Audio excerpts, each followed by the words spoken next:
makatulong sa iba pang ahensya ng pamahalaan na mag-iimbestiga rin kaugnay sa umano'y extrajudicial killings noong nagdaang administrasyon.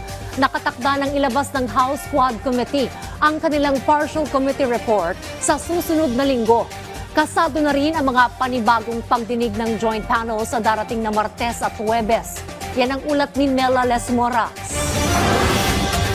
Malapit nang matapos ng House Quad Committee ang kanilang partial committee report ukol sa umano'y extrajudicial killings noong nagdaang administrasyon. Ayon kay Quadcom Lead Chair Robert Ace Barbers, inipon nila ang mga naunang impormasyon na nakalap nila ukol sa EJK para magamit sa investigasyon ng iba pang ahensya ng pamahalaan. Yung tatlong Chinese na drug lords na napatay sa loob ng Dapicol, no? Yung na nagbigay na testimonya ng dalawang suspect, umamin. Meron silang mga nabanggit doon. Maaaring yan ang laman ng aming report. No? Yung isa naman, itong kay Colonel Garma, no? Na meron din siyang mga nabanggit at maaaring maisama na rin namin yan sa partial committee report. Kasi the partial committee report will now be the basis for DOJ or Office of the Ombudsman, kung ito ay mga kawani ng gobyerno, na magsimula ng kanilang investigation.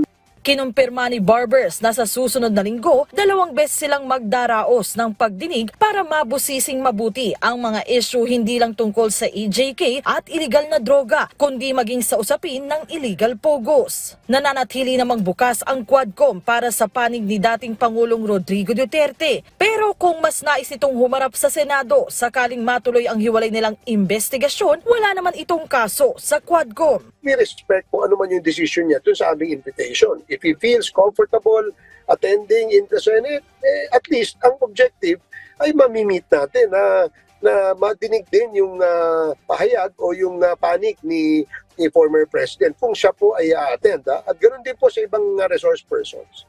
Si Senador Risa Ontiveros naman, hindi raw nasasabik na makaharap at matanong ang dating presidente kung sakaling dumating nga ito sa Senado. Kung bakit, paliwanag niya.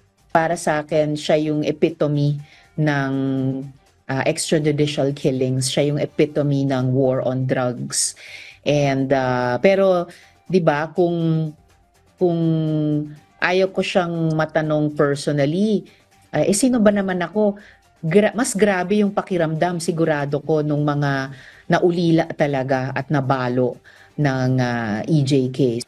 Tiniyak naman ni Senate President Francis Escudero na sisiguraduhin nilang patas at walang kinikilingan ang gagawin nilang sariling investigasyon kung sakaling matuloy ito. Isa sa nakikitang opsyon ng Senate President ay ang paghawak ng Senate Blue Ribbon Committee sa investigasyon na pinangungunahan ni Senadora Pia Cayetano. Sa ilalim kasi ng rules, ang komiting ito ang may kapangyarihan na magsagawa ng motu proprio investigation. Isa pa raw sa mga pinagpipilian ay ang Senate Committee on Justice and Human Rights na pinamumunuan naman ni Senate Minority Leader Coco Pimentel, kung saan pwedeng maikasa oras na magbalik sesyon.